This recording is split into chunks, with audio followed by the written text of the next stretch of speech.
మా అమ్మ ఈ రోజుల్లో డబ్బుకున్న వాల్యూ మనిషికి ఉండలేదు. మనకి ఎవరో రూపాయి లేకపోతే మన ఇంట్లో వాళ్ళే మన మనిషిగా చూడరు. అలాంటిది బయట సమాజం అయితే మనం దేగదు. ఈ రోజుల్లో 90% పక్కోడి దగ్గర మనం అప్పు తీసుకునే స్టేజ్కి అయితే రాకూడదు. ఆడు మనకు అప్పు ఇస్తాడు ఎప్పుడో తర్వాత విషయం, కానీ మనల్ని అయితే సలహంగా చూస్తాడు.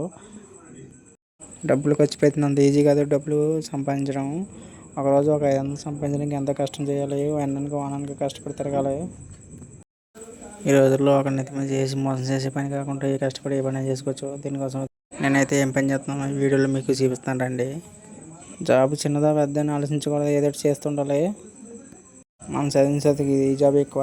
నేనైతే నర్సీపట్నాన్ని మీషో డెలివరీ బాయ్గా అయితే చేస్తున్నాను. చూడండి, ఇది మీదైతే మా ఆఫీసు. ఎవరి పార్సల్ అయితే వాళ్ళు సర్దుకుంటున్నాం. ఈ వీడియో ఎంత చూపిస్తుందంటే మనం అయితే డబ్బులు సంపాదించడం ముఖ్యం అని చెప్పడానికి అయితే ఇది ఉద్దేశం. డబ్బులు ముఖ్యం బిగులు. మన వీడియో నచ్చినట్టయితే లైక్ చేయండి, సబ్స్క్రైబ్ కూడా చేసుకోండి.